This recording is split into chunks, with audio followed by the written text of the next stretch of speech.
Hello दोस्तों, आप सभी का फिर से वेलकम है by study app, by study channel के ऊपर। जैसा कि आपको पता है, इससे पहले हमने पढ़ा वसा। हम यानी कि लिपिड के बारे में हम इससे पहले क्लास में बात कर रहे थे और हमारा यानी कि जो टॉपिक चल रहा है उस टॉपिक का नाम है भाई क्या, पोषक तत्व। फूड न्यूट्रिशियंस की बात कर रहे हैं हम, फूड एलिमेंट्स की बात कर रहे हैं हम, पोषक तत्वों की बात कर रहे हैं, जिसमें हमने कार्बोहाइड्रेट पढ़ लिया अब तक और उसके बाद हमने पढ़ा वसा। लास्ट क्लास में हम वसा को कंप्लीट कर चुके थे। और तीसरे नंबर पे अब हम पढ़ेंगे आज प्रोटीन। क्या पढ़ेंगे? प्रोटीन पढ़ेंगे भाई। क्या पढ़ेंगे भाई? प्रोटीन पढ़ेंगे हम।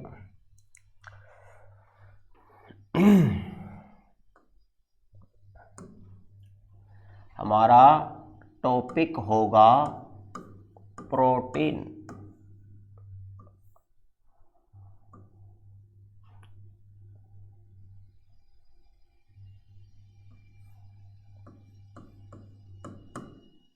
प्रोटीन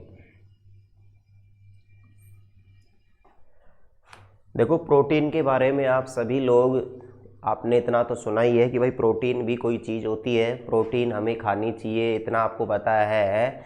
और ज़्यादातर ये भी पता होगा कि हमें प्रोटीन दालों से मिलती है, अंडे में भी प्रोटीन होती है। वैसे अगर बात करें तो आपको इतना भी पता होगा कि सबसे ज़्यादा जो प्रोटीन सोयाबीन में पाई जाती है, सोयाबीन की दाल ग्लाइसिन मैक्स जो होती है उसमें पाई जाती है। क्या प्रोटीन पाई जाती है? सबसे ज़्यादा पाई जाती है। तो यानी कि हम आगे बात करेंगे, देखो प्रोटीन से जुड़ी हुई सभी बातें। यहाँ पे हम बात कर रहे हैं प्रोटीन के बारे में। देखो सबसे पहले तो प्रोटीन को डिस्कवर किया था खोज। इसकी जो डिस्कवर जो सबसे पहले हुई वो वैज्ञानिक थे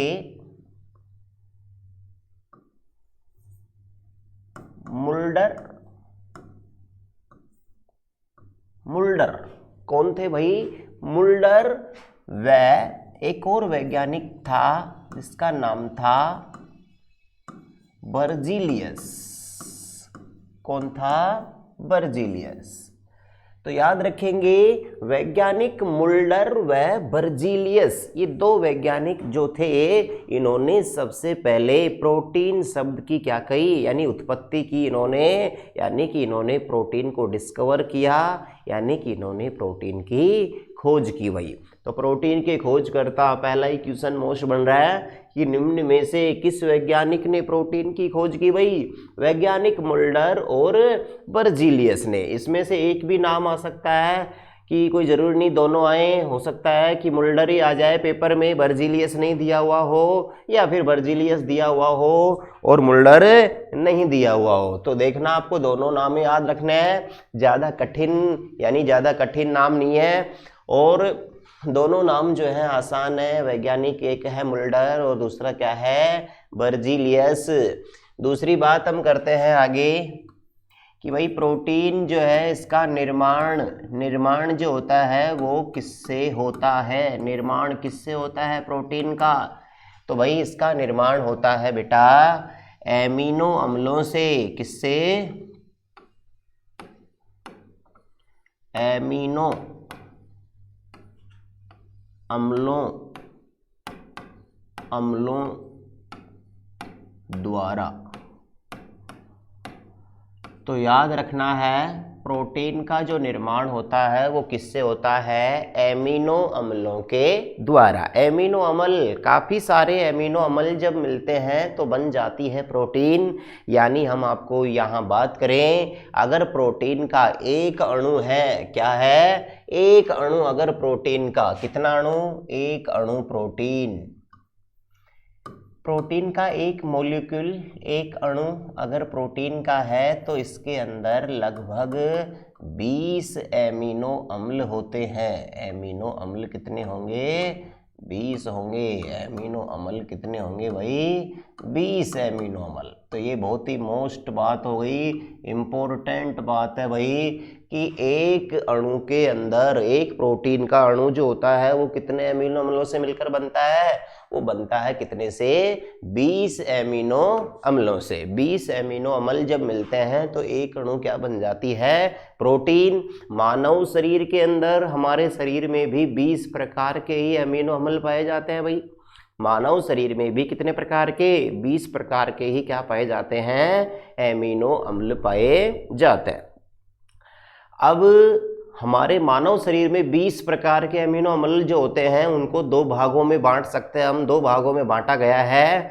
यानी कि हम बात करें तो यानी कि कुछ जो होते हैं वो हमारे शरीर में ही उनकी उत्पत्ति होती है, हमारे शरीर में ही उनका निर्माण होता है, और कुछ जो होते हैं उनको हमें बाहर से ग्रहण करना पड़ता है। तो यानी कि इसी आधार पर इनको दो भागों में बांटा गया है। हमारे शरीर में 20 प्रकार के एमिनो अम्ल पाए जाते हैं भाई।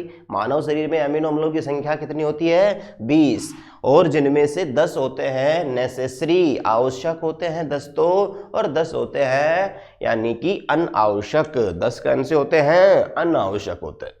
याद रखना है ये बात आपको कि 10 जो होते हैं मानव शरीर में वो आवश्यक एमिनो अम्ल होते हैं, और जो 10 होते हैं वो क्या होते हैं, अनावश्यक एमिनो अम्ल होते हैं। बाकी कुल एमिनो अम्लों की संख्या मानव शरीर में कितनी बताई है, 20 होती है, और 20 एमिनो अम्ल मिलकर एक अणु क्या बनाते हैं, एक अणु किसका बनाते हैं, प्रोटीन का। तो एक अणु प्रोटीन जो बनाते हैं वो कितने अम्ल के, कितने से, 20 एमिनो अम्लों के द्वारा बनती है। आगे बात कर रहे हैं भाई प्रोटीन के बारे में। दो बात हो गई, सबसे पहले हो गई कि भाई प्रोटीन की खोज किसने की है, वैज्ञानिक मुल्डर के द्वारा और बर्जीलियस के द्वारा।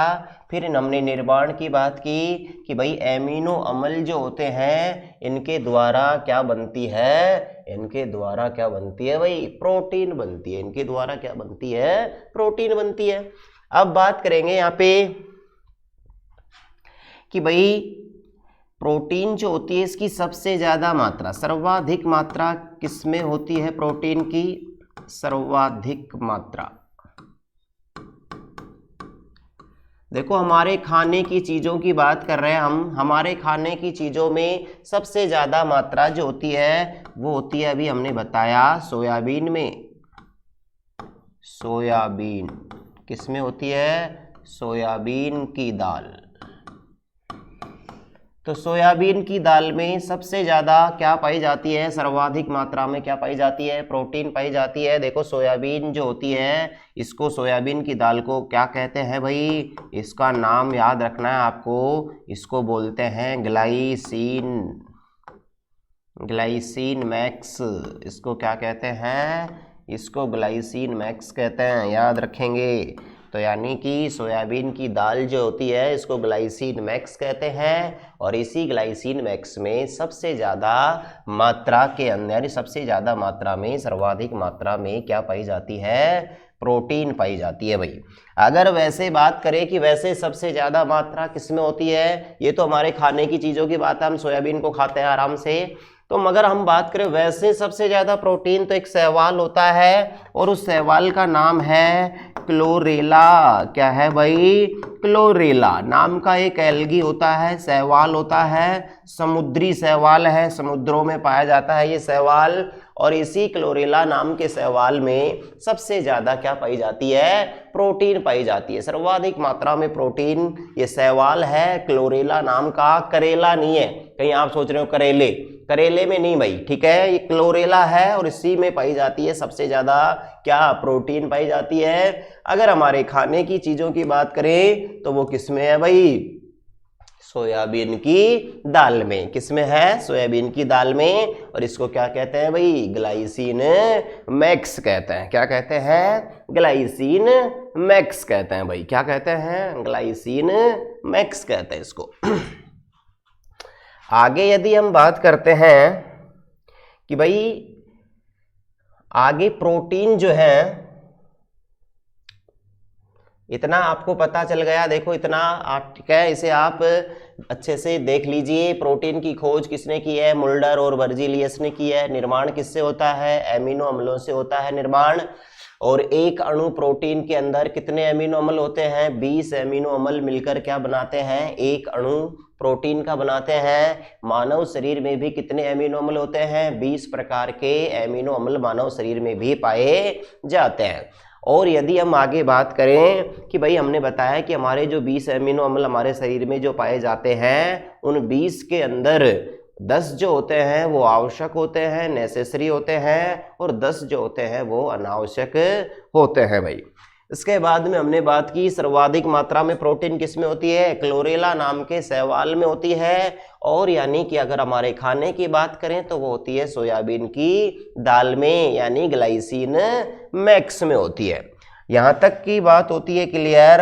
आगे हम बात करते हैं नेक्स्ट कि भाई प्रोटीन जो होती है इसको भी, जैसे हमने वसा के टाइप बताए थे कि रासायनिक संरचना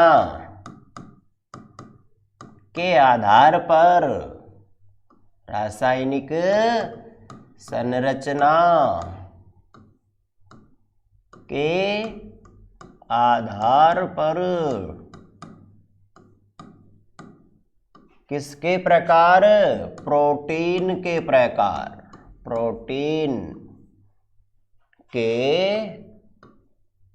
प्रकार, रासायनिक संरचना के आधार पर किसके प्रकार? प्रोटीन के प्रकार। तो याद रखना है भाई, अब हम पढ़ रहे हैं प्रोटीन के टाइप, ठीक है, यानी कि टाइप ऑफ प्रोटीन, यानी कि टाइप ऑफ प्रोटीन। प्रोटीन कितने प्रकार की होती है? तो यानी कि प्रोटीन जो होती है भाई 3 प्रकार की होती है। कितने प्रकार की? 3 प्रकार की प्रोटीन होती है। और जिस प्रकार से वसा के नाम थे वैसे ही नाम है किसके? प्रोटीन के भी। पहली प्रोटीन है बेटा सरल प्रोटीन, सरल प्रोटीन। दूसरी जो प्रोटीन है नाम है इसका संयुग्मी प्रोटीन। तीसरी जो प्रोटीन है नाम है इसका व्युत्पन्न प्रोटीन। तो प्रोटीन कितने प्रकार की हो गई? 3 प्रकार की। प्रोटीन कितने प्रकार की हो गई? 3 प्रकार की। पहली कौन सी है? सरल प्रोटीन। दूसरी कौन सी है? संयुग्मी प्रोटीन। तीसरी कौन सी है? व्युत्पन्न प्रोटीन। देखो इनमें डिफरेंस क्या होता है? डिफरेंस ये होता है इसके निर्माण के आधार पर कि भाई इनमें सिर्फ एमिनो अम्ल ही पाए जाते हैं। सरल प्रोटीन का मतलब है जिसमें केवल और केवल एमिनो अम्ल ही होता है, यानी कि जो इसका निर्माण होता है वो केवल एमिनो अम्लों के द्वारा ही होता है। निर्माण केवल एमिनो अम्लों द्वारा।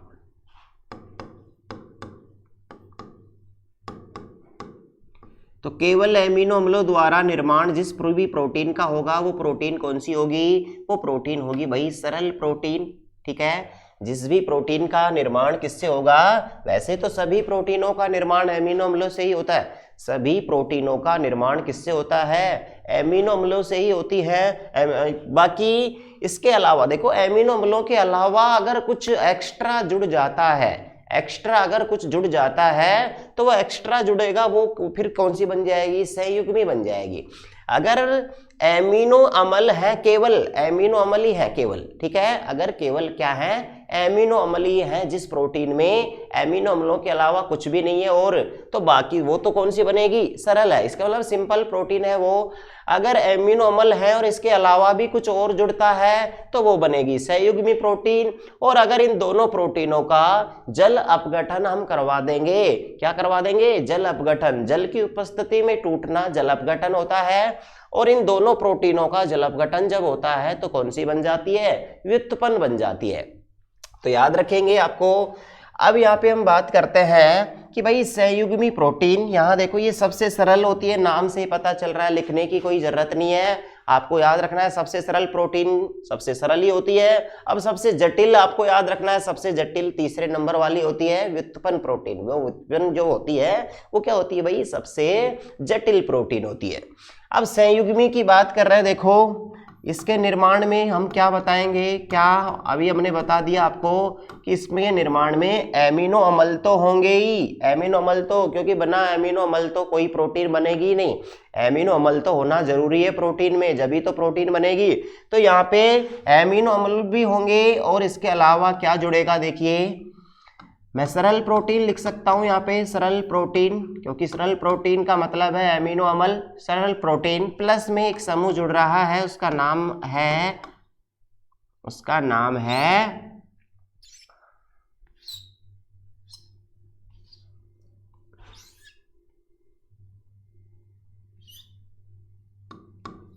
सरल प्रोटीन प्लस और वो है प्रोस्थेटिक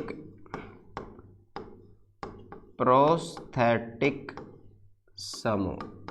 अब बात आती है भाई प्रोस्थेटिक समूह, वैसे हमने वसा जब पढ़ाई है आपको, वसा के भी सेम ऐसे ही प्रकार थे 3, और सेम ऐसे ही प्रकार किसके हैं, प्रोटीन के।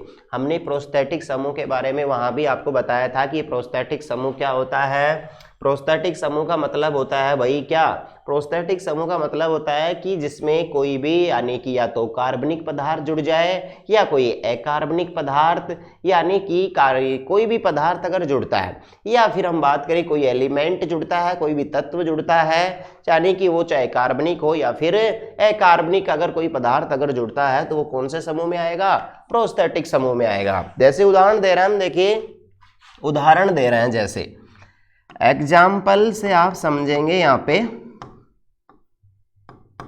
एग्जाम्पल से आप जैसे समझेंगे कि सरल प्रोटीन का मतलब है कि एमिनो अम्ल है। अब यहाँ पे हम जोड़ रहे हैं, जैसे वो ही जोड़ रहे हैं यहाँ पे फास्फोरिक अम्ल को हमने जोड़ दिया यहाँ पे, किसके साथ, प्रोटीन के साथ जोड़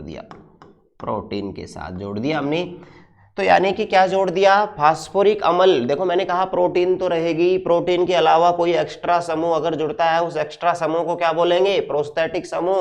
प्रोस्थेटिक समूह में कोई भी कार्बनिक पदार्थ, अकार्बनिक पदार्थ, ठीक है, हो सकता है। अब यहाँ पे अगर आपको देखते हैं तो इन दोनों को जोड़ने से कौन सी प्रोटीन का निर्माण हुआ, उसका नाम है फास्फोप्रोटीन। तो याद रखेंगे ये फास्फोप्रोटीन जो उदाहरण है वो किसका है, संयुग्मी का। ऐसे ही नेक्स्ट उदाहरण लेते हैं, जैसे हिम यानी क्या होता है, हिम यानी होता है लोहा तत्व, लोहा यानी जो होता है उसी को साइंस में हिम बोलते हैं, लोहा तत्व, लोह तत्व।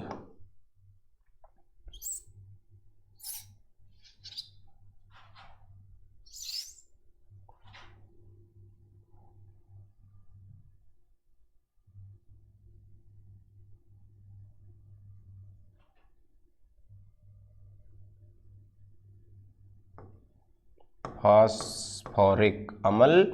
अब यहाँ पे हम देख रहे हैं हिम यानी मैंने अभी कहा लोहा तत्व होता है, इसका मतलब लोह तत्व जो होता है उसी को हिम बोलते हैं। प्लस में यहाँ हम जोड़ रहे हैं प्रोटीन और उसका नाम है ग्लोबिन। तो क्या बन गया, आपका सुना हुआ नाम होगा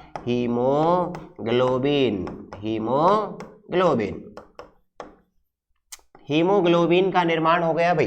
तो हीमोग्लोबिन सभी ने सुना हुआ है, हमारे ब्लड में पाया जाता है, और हमारे ब्लड का रेड जो रंग होता है, लाल जो रंग होता है, वो हीमोग्लोबिन की वजह से ही होता है।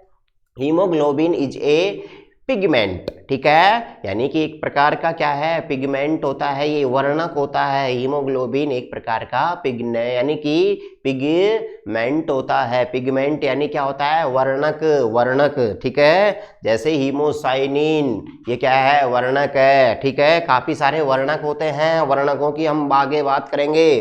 तो यानी कि याद रखेंगे कि हमारे ब्लड में भी क्या है, वर्णक पाया जाता है, वर्णक वो होते हैं जो रंग देते हैं, रंग देने का काम जो करते हैं वो कौन करते हैं? वर्णक करते हैं। और वर्णक केवल सजीव कोशिकाओं में ही पाए जाते हैं। ऐसे नहीं कि आपको बोर्ड का रंग जैसे सफेद दिख रहा है तो इसमें भी कोई वर्णक है, नहीं, इसमें कोई वर्णक नहीं है। यहाँ हम बात कर रहे हैं, जैसे मैं मार्कर लिख रहा हूं, जैसे ब्लू, रेड, ये कोई इसके अंदर वर्णक नहीं है। मैंने कहा वर्णक सिर्फ किसमें होते हैं? लिविंग ऑर्गेनिज्म, सजीव कोशिकाओं के अंदर ही पाए जाते हैं वर्णक। और हीमोग्लोबिन भी एक क्या है? वर्णक, जो हमारे ब्लड में पाया जाता है। हमारी त्वचा में भी वर्णक होता है। भाई आपको पता है मानव का रंग, हमारा रंग जो होता है सभी का एक जैसा थोड़ी होता है, कुछ बहुत ही ब्यूटीफुल होते हैं, यानी कि बहुत ही क्या होते हैं? सुंदर होते हैं। कई होते हैं काले कलूटे, ठीक है, मेरे जैसे काले कलूटे भी होते हैं। तो आपको पता है कि काले कलूटे, जो काला और गोरा दो ही रंग होता है मनुष्य में, दो, यानी कि आपको पता है ये होता है मेलेलिन की वजह से। हमारी त्वचा में एक वर्णक होता है मेलेलिन नाम का। कौन सा? मेलेलिन। और इसी मेलेलिन की वजह से हमारी त्वचा का रंग जो होता है वो काला और गोरा होता है। आगे हम और बताएंगे बातें, अभी आपको याद रखना है कि भाई फास्फोप्रोटीन और हीमोग्लोबिन, ये दोनों ही उदाहरण जो है वो किसके हैं? संयुग्मी प्रोटीन के। किसके हैं? संयुग्मी प्रोटीन। अब आपको पेपर में कैसे पूछा जाएगा? पेपर में वो पूछ सकता है आपसे कि भाई निम्न में से संयुग्मी प्रोटीन का उदाहरण है, निम्न में से संयुग्मी प्रोटीन का उदाहरण है। आपको वहां पे यानी कि केवल ऑप्शन में एक ऑप्शन ही ऐसा दिखेगा जिसमें कौन सा उदाहरण होगा? संयुग्मी प्रोटीन का उदाहरण होगा उसमें। बाकी तीन जो ऑप्शन होंगे वो क्या होंगे? गलत होंगे, ठीक है। एक ऑप्शन जो होगा वो सही होगा। और सही ऑप्शन आपको देखना है क्या? कि प्रोटीन के साथ कोई एक्स्ट्रा भी समूह जुड़ा होना चाहिए। अगर प्रोटीन के साथ एक्स्ट्रा कोई भी चीज आपको जुड़ी हुई नजर आ रही है, इसका मतलब आप समझिए कि वो प्रोटीन कौन सी होगी? संयुग्मी प्रोटीन होगी, याद रखना है। तो यानी कि यहाँ हीमोग्लोबिन, ठीक है, हीमोसाइनिन जो है वो भी क्या है? संयुग्मी का उदाहरण होगा। ऐसे ही फास्फोप्रोटीन, ये भी किसका उदाहरण है? संयुग्मी का उदाहरण है। और भी उदाहरण हो सकते हैं। और तीसरे नंबर पे हम देखो बात करेंगे किसकी? तीसरे नंबर पे हम बात करेंगे किसकी? व्युत्पन्न प्रोटीन। और व्युत्पन्न प्रोटीन की अगर बात करें तो देखिए इसका निर्माण मैंने बताया अभी, जब दोनों प्रोटीनों का जल अपघटन करवाते हैं, यानी किस किस का? नंबर एक है सरल प्रोटीन का प्लस संयुग्मी प्रोटीन।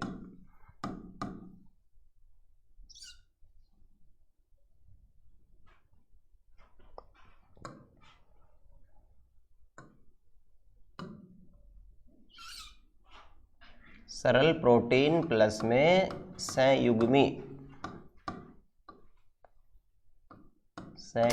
प्रोटीन का जल अपघटन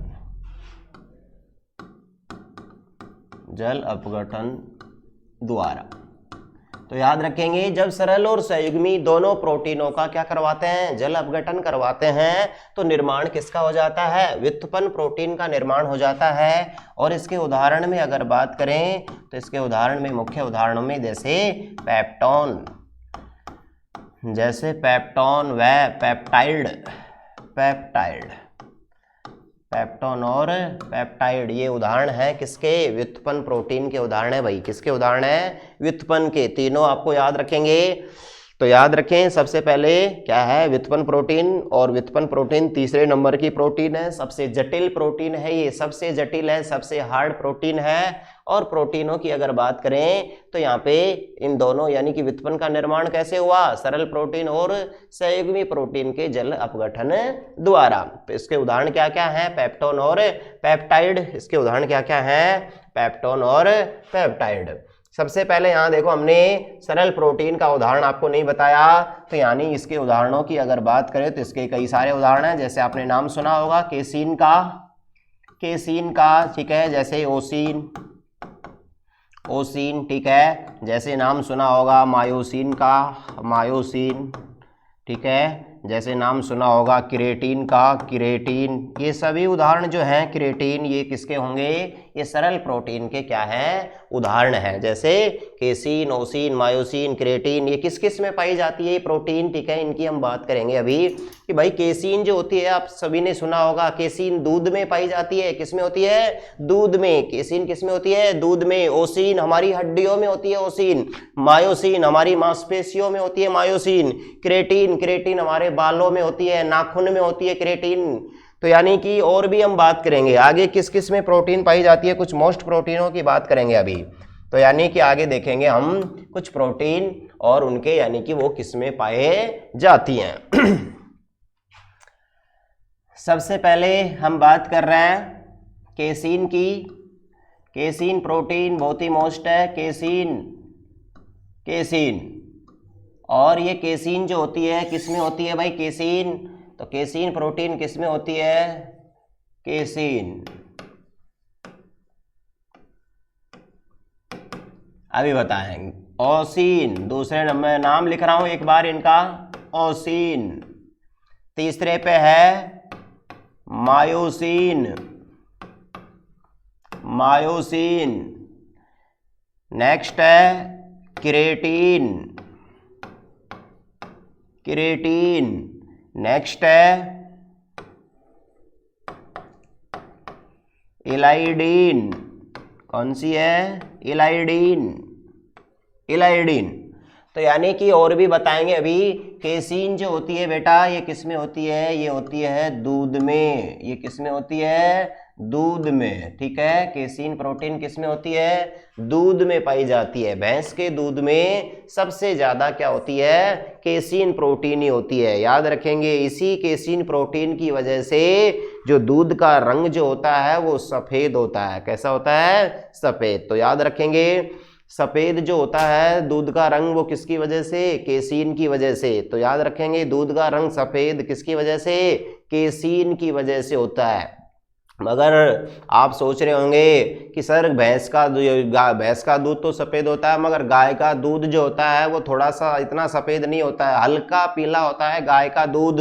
गाय का दूध क्या होता है, हल्का पीला होता है। सर उसका क्या कारण है, तो देखो उसके अंदर एक्स्ट्रा यानी कि पाया जाता है, एक पिगमेंट होता है उसके अंदर, और वो होता है क्या, क्या होता है उसके अंदर एक यानी कि एक अलग से एक वर्णक पाया जाता है गाय के दूध में, और वो होता है भाई अल्फा कैरोटीन। क्या होता है, अल्फा कैरोटीन की वजह से जो गाय जो होती है उसका दूध का रंग कैसा होता है, हल्का पीला।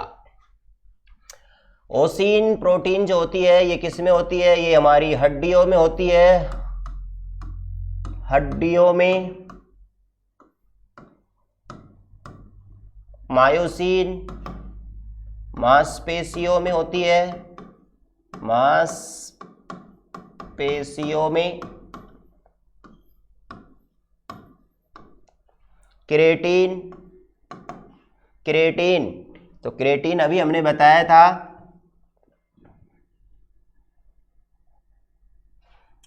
त्वचा के मृत व्युत्पन्नों में, व्युत्पन्नों में, त्वचा के मृत व्युत्पन्नों में, जैसे जैसे क्या क्या है भाई, जैसे बाल, जैसे नाखून, नाखून, जैसे बाल और नाखून, याद रखना है। तो जैसे बाल और नाखून जो होते हैं उनके अंदर कौन सी प्रोटीन होती है, क्रेटीन प्रोटीन पाई जाती है। और इलाइडीन की अगर बात करें तो ये भी कहाँ पाई जाती है, त्वचा के मृत के बजाय कैसे, जीवित व्युत्पन्नों में, व्युत्पन्नों में। और उदाहरण के स्वरूप में जैसे और जैसे, ये सेम उदाहरण है बाल और नाखून, बाल और नाखून, ये दोनों उदाहरण हैं। अब आप कंफ्यूजिंग हो रहे हैं, कंफ्यूजिंग नहीं होना है बेटा, आपको कंफ्यूजिंग नहीं होना है। आप तो कहोगे सर हमने तो किताबों में ज़्यादातर पढ़ा है कि बाल और नाखून ये मृत व्युत्पन्न, जीवित व्युत्पन्न क्या है, ये जीवित व्युत्पन्न क्या है, मृत व्युत्पन्न का मतलब क्या हो गया। तो देखो हमारी त्वचा और हमारी जो त्वचा के ऊपर बाल और नाखून जो होते हैं, आपको बताया है कि उसमें जीवित भाग भी होते हैं। बालों का भाग, कुछ भाग जीवित होता है बालों का, और कुछ भाग बालों का क्या होता है, मृत भाग होता है। आपको पता है कि हम नाई के पास जाते हैं, बाल कटवाते हैं, तो बाल कटवाते हैं तो दर्द होता है क्या? अरे बाल काटने से दर्द होता है क्या? भाई बाल काटने से, बाल कटवाते हैं तो दर्द नहीं होता। इसका मतलब वो कौन से भाग कट रहे हैं, हमारे बालों का कौन सा भाग कट रहा है?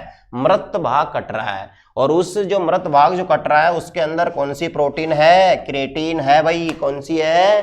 क्रिएटिन। याद रखना है कि भाई ना, यानी कि हम बाल कटवाते हैं तो हमें दर्द नहीं होता, मगर यदि लड़ाई हो जाए और लड़ाई में आपके अगर कोई पकड़ के बाल उखाड़े, पकड़ के आपके बाल खींच ले, घसीट ले, ठीक है, औरतों में लड़ाई होती है ज्यादातर, देखा आपने, कई बार होता है औरतों में। और आपको पता है औरत ज्यादातर क्या चुटिया पकड़ती है, क्योंकि उनके बाल लंबे होते हैं तो चोटी को पकड़ के खींच लेते हैं। तो यानी कि आपको होता है, फिर दर्द होता है कि नहीं होता? अरे बालों को खींचेंगे तो दर्द नहीं होगा, क्या होगा? इसका मतलब बाल कौन सी जगह से, यानी कि जो हमें दर्द हो रहा है, इसका मतलब बालों के वो कौन सा भाग है? वो जीवित भाग है।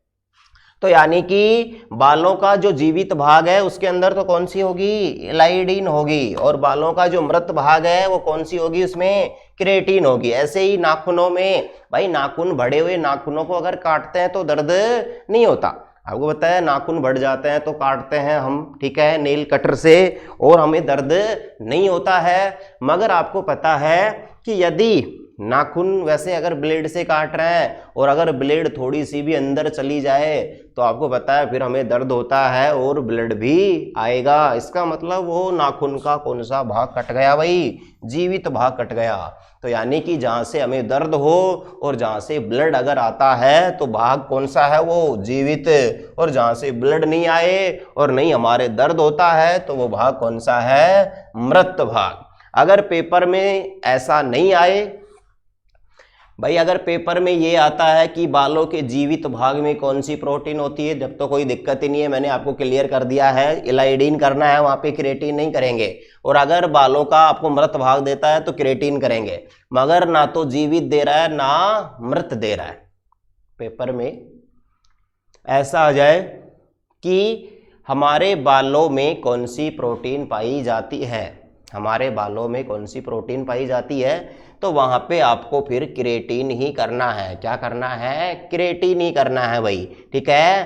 तो यानी कि अधिकांश का हम अंदर के बालों की बात नहीं कर रहे, ठीक है, और हम बाल यानी कि ये जो बाहर के बाल हैं इन्हीं की बात कर रहे हैं। और यानी कि जो बाहर जो आ गए बाल, ये कैसे हैं? ये मृत भाग है। तो यानी कि इसमें आपको क्रिएटिन ही करना है। अगर नाखूनों में कौन सी प्रोटीन आती है तो क्रिएटिन ही करेंगे। अगर स्पेशली उसमें जीवित भाग जुड़ रहा है कि भाई बालों के या नाखूनों के जीवित भाग में कौन सी प्रोटीन होती है, तो फिर आपको क्या करना है? उसमें इलाइडिन करना है। फिर वहां पे क्या करना है? इलाइडिन करना है भाई।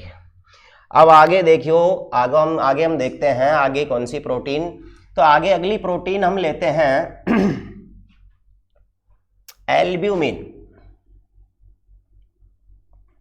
अगली प्रोटीन है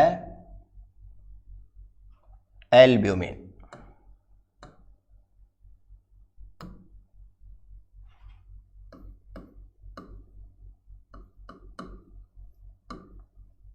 एल्ब्यूमिन। दूसरी लेते हैं आगे ग्लोब्यूमिन। नेक्स्ट है जैसे प्रोथ्रोम्बिन, नाम सुना होगा, प्रोथ्रोम्बिन। नेक्स्ट जैसे फाइब्रिनोजन, सुन रखा होगा नाम, फाइब्रिनोजन। एक और होती है जैसे, ऐसे ही नाम है उसका भी, फाइब्रिनोजन नहीं, फाइब्रियन। तो ये भी कुछ यानी कि मोस्ट प्रोटीन है, याद रखना है आपको। सबसे पहले एल्ब्यूमिन, उसके बाद कौन सी है? ग्लोब्यूमिन, उसके बाद कौन सी है? फाइब्रिनोजन, उसके बाद है फाइब्रियन।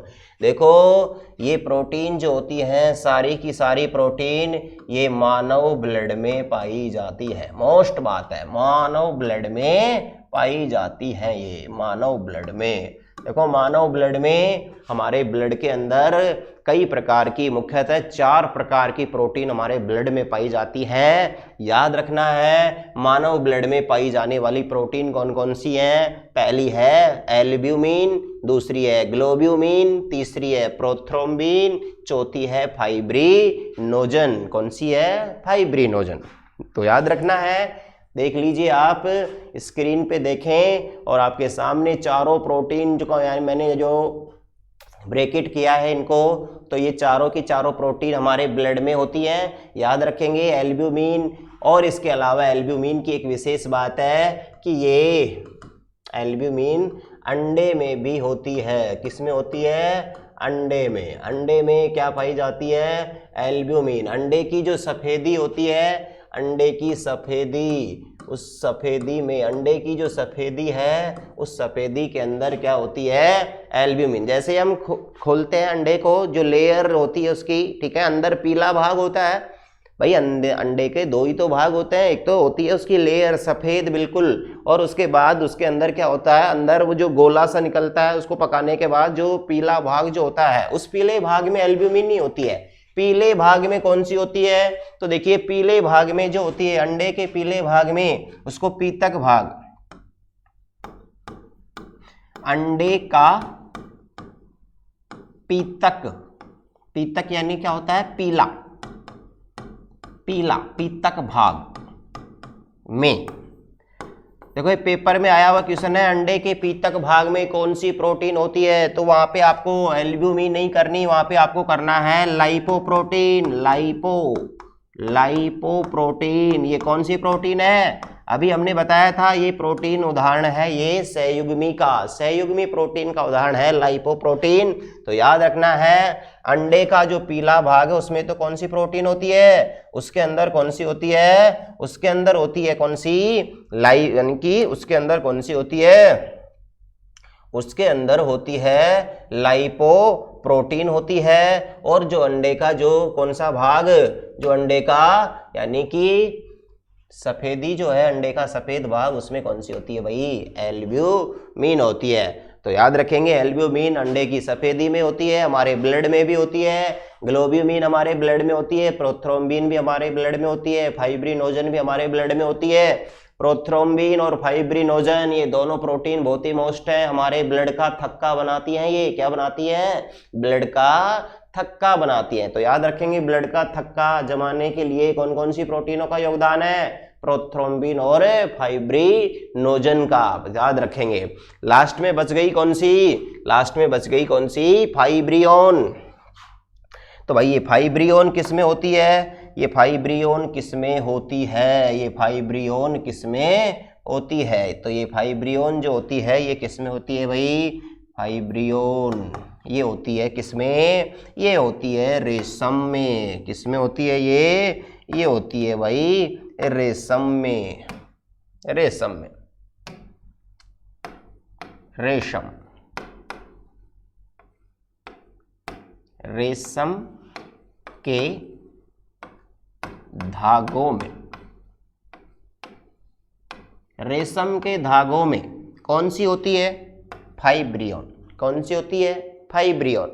रेशम के धागों में कौन सी प्रोटीन होती है?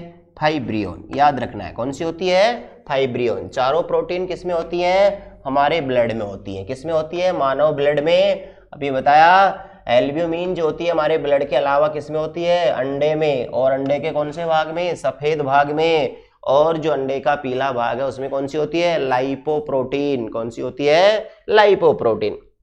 तो ये थी कुछ प्रमुख प्रोटीन और इनके प्राप्ति स्रोत, यानी कि ये कहाँ से प्राप्त होती है। तो लगभग हमने 9-10 यानी कि 10 प्रोटीनों के नाम आपको बताए हैं। ये वो बहुत ही मोस्ट नाम है बेटा, इन्हीं में से, यानी कि कोई भी क्वेश्चन जो आएगा वो इन्हीं में से आएगा। याद रखना है आपको किसी के भी, क्योंकि ये काफ़ी बार आया है। मानव ब्लड में कौन सी प्रोटीन होती है? हमारे नाखूनों में कौन सी होती है? हमारे बालों में कौन सी होती है? दूध में कौन सी प्रोटीन होती है? हड्डियों में कौन सी होती है? मांसपेशियों में कौन सी होती है? यही पूछे जाएंगे आपको, और सारे नाम आपको बता दिए गए हैं भाई, सारे नाम बता दिए गए हैं आपको, याद रखना है। आगे बात करते हैं हम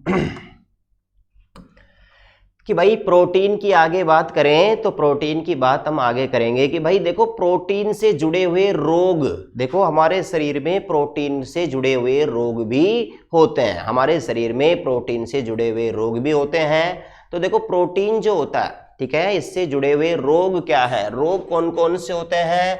देखो प्रोटीन से जुड़े हुए हमारे अंदर यानी वयस्क अवस्था में इससे कोई रोग, यानी कि अधिकांशतः इससे कोई रोग नहीं होता है। मुख्यतः प्रोटीन की कमी से बच्चे इफेक्ट होते हैं, ज्यादा इफेक्ट पे जो पड़ता है वो प्रोटीन का किस पे पड़ता है, बच्चों पे।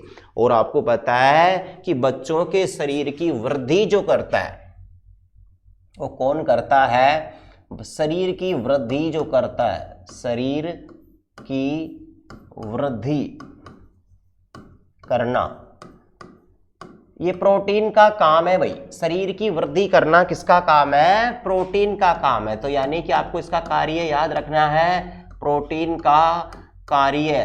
प्रोटीन का कार्य क्या होता है, हमारे शरीर की क्या करना, हमारे शरीर की क्या करना, वृद्धि करना। मानव शरीर की वृद्धि जो होती है वो किसकी वजह से होती है, प्रोटीन की वजह से। मगर आपको पता है वृद्धि जो होती है बच्चों की ज्यादा होती है भाई, जो बच्चे हैं वही तेजी से बढ़ते हैं, क्योंकि एक निश्चित उम्र के बाद वृद्धि होना क्या हो जाती है, बंद हो जाती है।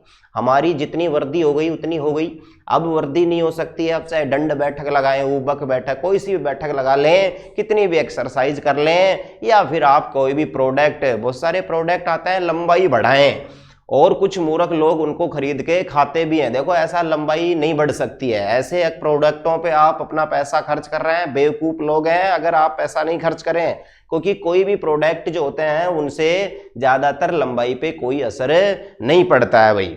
अगर लंबाई जो होती है वो निश्चित एज यानी कि बच्चों की सबसे ज्यादा बढ़ती है, और बच्चों में भी कहने का मतलब है कि 14, 15, 16, 17 साल तक, 15-16 साल तक जितनी वृद्धि हो गई उसकी हो गई, उसके बाद में वृद्धि नहीं होती है, ठीक है, धीरे धीरे वृद्धि रुक जाती है। फिर इसका मतलब प्रोटीन का जो इफेक्ट पड़ेगा वो भी किस पे पड़ेगा, बच्चों पे पड़ेगा।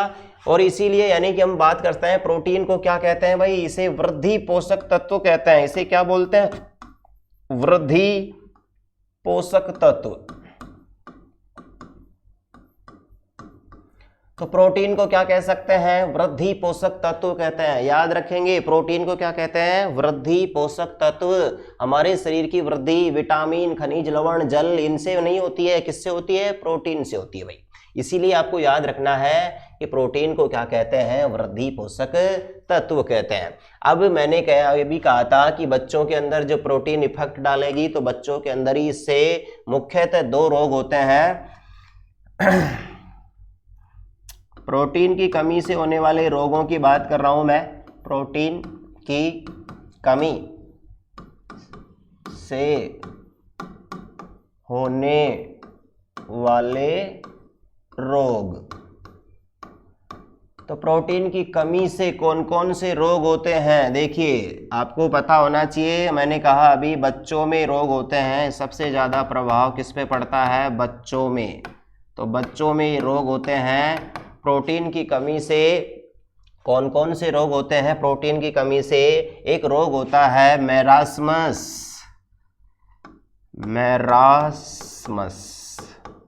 मैरास्मस, इसको हम सूखा रोग भी कहते हैं भाई, इसको हम क्या कहते हैं, सूखा रोग, मैरास्मस। ये बच्चों में होता है। और इसकी कमी से एक और रोग होता है, उसका नाम है यहाँ पे क्वासी और कार। क्या है, क्वासी और कार। ये दोनों रोग जो होते हैं ये बच्चों में होते हैं, किसकी कमी से होते हैं भाई, प्रोटीन की कमी से होते हैं। याद रखना आपको, बच्चों में दोनों रोग होते हैं, ये दोनों रोग जो होते हैं बच्चों में किसकी कमी से, प्रोटीन की कमी से होते हैं बेटा। किस कौन कौन सा है, मैरास्मस, इसको क्या कहते हैं, सूखा रोग। देखो एक और रोग को भी सूखा रोग कहते हैं, बताइए कौन से रोग को कहते हैं सूखा रोग। एक रोग होता है रिकेटस। कौन सा होता है, रिकेटस। जो रिकेटस होता है वो भी ज्यादातर बच्चों में ही होता है, और बच्चों में रिकेटस जो रोग होता है वो विटामिन की वजह से होता है, डी विटामिन। कौन सी विटामिन, डी विटामिन। आपको बता देता हूं, आगे विटामिनों की भी बात करेंगे हम। तो विटामिन डी की कमी से भी रिकेटस रोग, विटामिन डी की कमी से कौन सा रोग होता है, रिकेटस। और रिकेटस जो रोग होता है उसको भी क्या कहते हैं, सूखा रोग। यहाँ पे मैरास्मस रोग का भी नाम क्या है, सूखा रोग। ये आपको याद रखना है। देखो मैरास्मस रोग नाम से पता चल रहा है सूखा रोग, क्या है, सूखा। इसमें क्या है, बच्चे बिल्कुल सूख जाते हैं, दुबले पतले, ऐसे देखते हैं कई बच्चे होते हैं दुबले पतले से।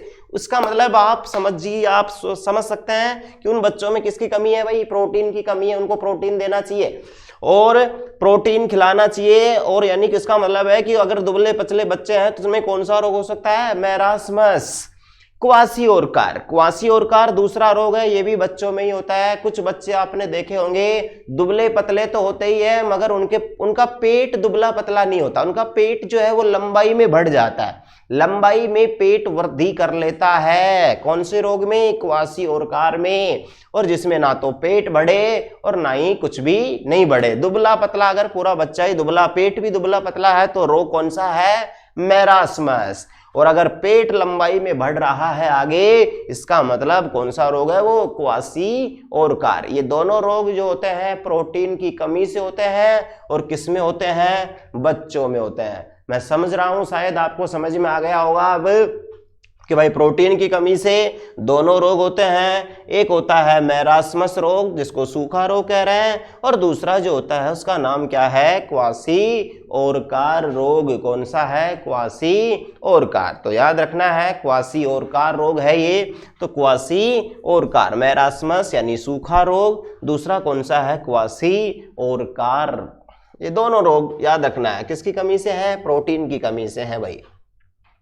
अब आगे यहां बात करते हैं, देखो कि भाई प्रोटीन की कमी से इसके अलावा ये दोनों रोग तो हो ही गए, इसकी वजह से, प्रोटीन की वजह से भाई आप समझेंगे, आप ये कहेंगे कि भाई बच्चे जो होते हैं इनमें तो चलो रोग हो गए, हमारे अंदर तो इसका मतलब इसके हमें प्रोटीन नहीं खानी चाहिए क्या। देखो हमारे लिए भी प्रोटीन जरूरी है, क्योंकि प्रोटीन बच्चों के लिए भी, तो बच्चों के लिए तो बहुत ज़्यादा ज़रूरी है ही, मगर हमारे लिए भी ज़रूरी है। देखो बच्चों के तो शरीर की वृद्धि कर रहा है, और इसके अलावा हमारे शरीर में क्या करता है, आप कह रहे थे सर कि हमारी तो वृद्धि भी नहीं होती तो फिर हम प्रोटीन क्यों खाएं। तो देखो हमारे अंदर एनर्जी देता है ये एनर्जी, ठीक है, बच्चों में भी एनर्जी प्रोटीन से आती है, आ रही है। और इसके अलावा हमारे अंदर एनर्जी जो प्रोटीन से मिलती है, आपको मैंने बताया था कि प्रोटीन से लगभग 4.2 किलो कैलोरी यानी कि हमें ऊर्जा मिलती है, एनर्जी मिलती है प्रोटीन के एक अणु से। तो यानी कि ये बात आपको याद रखनी है। इसके अलावा देखो अगर हमारे कहीं चोट लग जाए, घाव हो जाए, तो घाव जो होता है, चोट का घाव जो भरता है वो भी प्रोटीन की वजह से ही भरता है बेटा। तो याद रखना है प्रोटीन का काम जो होता है वो घाव भरना भी है। चोट के घाव जो होते हैं वो प्रोटीन की वजह से ही भरते हैं। आपने देखा होगा जिस व्यक्ति के घाव हो जाते हैं या कहीं गिर जाते हैं या सिर फूट जाता है, हाथ पैर टूट जाए आदमी का, तो उसको प्रोटीन देने के लिए आपको पता है दूध पिलाते हैं। दूध में हल्दी डाल के पिलाते हैं, दूध में अंडे डाल के पिलाते हैं, उसको वैसे अंडे खिलाए जाते हैं क्योंकि अंडे में भी प्रोटीन है और दूध में भी प्रोटीन है भाई, याद रखेंगे। इसलिए हमारे घाव भरने के लिए भी मददगार क्या है, प्रोटीन है। इस एक और इम्पोर्टेंट बात है, ठीक है, बहुत ही मोस्ट इम्पोर्टेंट बात है, मेरे को अभी याद आई ये बात, और ये याद इसलिए आई क्योंकि ये पेपर में आ चुकी है। और वो बात क्या है, ये क्वेश्चन आया है पेपर में प्रोटीन से जुड़ा हुआ कि मानव शरीर में प्रोटीन का, हमारे शरीर में प्रोटीन का सबसे ज्यादा पाचन कहाँ होता है। डाइजेशन प्रोटीन का जो होता है हमारे शरीर में वो कहाँ होता है, तो यानी कि याद रखें वो होता है भाई आमाशय में। आमाशय किस में होता है, आमाशय करेंगे वहां पे, ऑप्शन में क्या करेंगे, आमाशय करेंगे। इसी आमाशय को हमारी भाषा में पेट कहते हैं, इसी को क्या कहते हैं, पेट कहते हैं, आमाशय। स्टोमच के अंदर प्रोटीन का सबसे ज्यादा क्या होता है, पाचन होता है। याद रखेंगे कि मानव शरीर में सर्वाधिक पाचन जो होता है वो कहाँ होता है भाई, आमाशय में ही पाचन होता है। कहाँ होता है, आमाशय में होता है। और लास्ट यहाँ हम आगे और बात करें, लास्ट बात यहाँ पे एक और है कि भाई प्रोटीन का जो परीक्षण जो होता है, प्रोटीन का परीक्षण करना, यानी कि जांच, प्रोटीन की जो जांच होती है जिसको हम टेस्ट कहते हैं, प्रोटीन का टेस्ट जो होता है उसको क्या कहते हैं, किस नाम से जानते हैं, बहुत ही मोस्ट बात है। और इस जांच का नाम होता है बाईयूरेट। क्या कहते हैं इसे? बाईयूरेट। याद रखेंगे, प्रोटीन की जांच जो होती है, प्रोटीन का जो टेस्ट होता है, प्रोटीन की जो परीक्षण जो होता है उसको क्या बोलते हैं? उसे बोलते हैं क्या? उसे बोलते हैं बाईयूरेट। उसे क्या बोलते हैं? बाईयूरेट। तो प्रोटीन का टेस्ट जो होता है, प्रोटीन की जो जांच होती है उसको क्या बोलते हैं? बाईयूरेट के नाम से उसे जानते हैं। तो याद रखना है कि प्रोटीन का टेस्ट जो होता है बाईयूरेट कहलाता है। तो प्रोटीन की हमने काफ़ी सारी बातें आपको बता दी हैं और प्रोटीन से जुड़ी हुई हमने, ठीक है, अगर कोई बात अगर रह भी गई है तो हम उसको नेक्स्ट क्लास में भी बात करेंगे प्रोटीन के बारे में और भी, ठीक है। बाकी लगभग हमने प्रोटीन की जो भी बात थी कंप्लीटली वो सारी बातें आपको क्लियर कर दी है। कहाँ कौन सी प्रोटीन पाई जाती है, हमारे शरीर में जो प्रोटीन का पाचन होता है कहाँ होता है? आमाशय में सबसे ज़्यादा पाचन होता है। वैसे सबसे ज़्यादा पाचन ये नहीं कह रहा, भोजन का सबसे ज़्यादा पाचन तो छोटी आंत में होता है भाई। कहाँ होता है? छोटी आंत में। मैं सिर्फ प्रोटीन के बारे में कह रहा हूँ। मैंने सिर्फ जो बताया है आमाशय का नाम वो किस में बताया है? प्रोटीन के बारे में। अगर पेपर में ये क्वेश्चन हो कि मानव शरीर में सर्वाधिक पाचन की क्रिया कहाँ होती है? छोटी आंत में सबसे ज्यादा पाचन होता है, मगर प्रोटीन जो होती है उसका अधिकांश पाचन वो होता है आमाशय में। वो कहाँ होता है? आमाशय में। तो याद रखना है। बाकी पाचन तंत्र हम पढ़ाएंगे आपको, डाइजेस्टिव सिस्टम के बारे में जब बात करेंगे तो आपको पाचन से जुड़ी हुई सारी बातें बताएंगे। फिलहाल यानी कि हमने प्रोटीन को यानी कि पढ़ा है, तो यानी कि याद रखें। मैं सोच रहा हूँ और शायद मैं जितना सोचता हूँ कि आपके प्रोटीन समझ में आ गई होगी। अगर कोई बात अगर रह गई है तो उसे हम यानी कि आप यानी कि मेरे से पूछ सकते हैं, तो बिल्कुल कोई दिक्कत नहीं है। तो यानी कि याद रखें, यानी कि ये हमारा यानी कि चल रहा था क्या? प्रोटीन। और प्रोटीन से जुड़ी हुई हमने बातें, रोग बताया आपको कि प्रोटीन से रोग कौन कौन से होते हैं। तो प्रोटीन की कमी से रोग कौन कौन से होते हैं भाई? तो प्रोटीन की कमी से रोग जो होते हैं वो क्या कौन से अभी बताया था आपको? वृद्धि पोषक तत्व कहते हैं प्रोटीन को। इसके अलावा और क्या कहते हैं? इसे वृद्धि पोषक तत्व कहते हैं। और प्रोटीन की कमी से रोग हमने बताया अभी कौन कौन से रोग होते हैं। प्रोटीन की कमी से बच्चों में मैरास्मस यानी सूखा रोग होता है और क्वासी ओरकार रोग होता है। क्वासी ओरकार यानी मैरास्मस यानी सूखा रोग और दूसरा क्वासी ओरकार। तो यानी कि हम यानी कि बाकी की प्रोटीन से जुड़ी हुई अगर कोई बात है तो हम उसे नेक्स्ट क्लास में बात करेंगे। बाकी लगभग हमने सभी बातें प्रोटीन से जुड़ी हुई आपको बता दी है और आप यानी कि रेगुलर क्लास लेते रहें। आगे हम ठीक है बहुत ही अच्छी यानी कि जितना भी ज्ञान है वो हम आपको डिस्ट्रीब्यूशन करेंगे उसका, यानी कि उसको बांटेंगे। ठीक है, धन्यवाद सभी दोस्तों को, नमस्कार।